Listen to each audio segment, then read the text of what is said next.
Okay.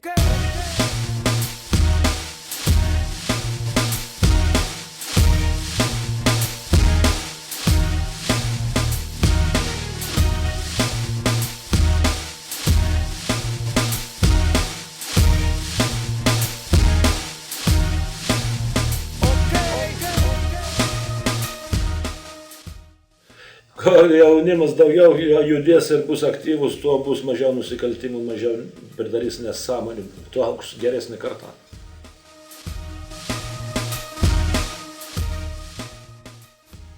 Didžiausia savybė tai yra Dievo pirštas. Jeigu Dievas talentą davė, tai vat ir yra pagrindinė savybė talentas. Be talentų krepšinį dabar nėra kas veikia. 90% talentų, 10% darbo.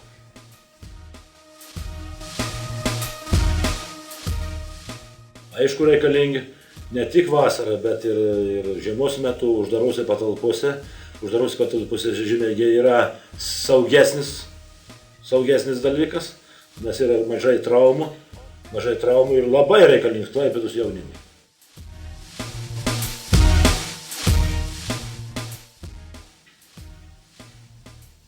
Tikriausiai turėtų dalyvauti labai daug komandų, konkurencija turėtų būti didžiulė. Nes visi 3x3 čempionatai vyksta pavasarį be vasaros metu, dabar jau visi žiemos metu įsilgę krepšinio ir mėgėjai visi. Ir didžiausias iššūkis laimėti jūsų tą čempionatą tikriausiai.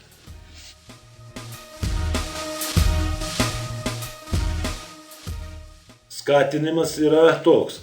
Pavyzdžiui, mūsų mokykloje mokosi 600 krepšininkų jaunųjų.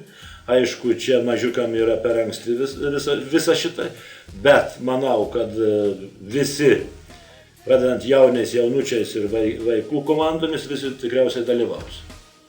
Nes čia yra tokios kovos kaip 3x3 užgrūdina, formuoja charakterį kovotoją ir krepšiniui tas labai naudinga.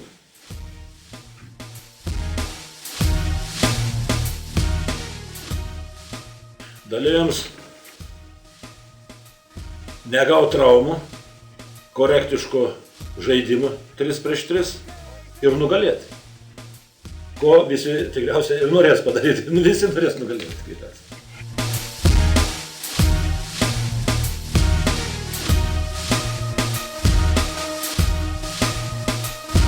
Čia renkasi geriausi.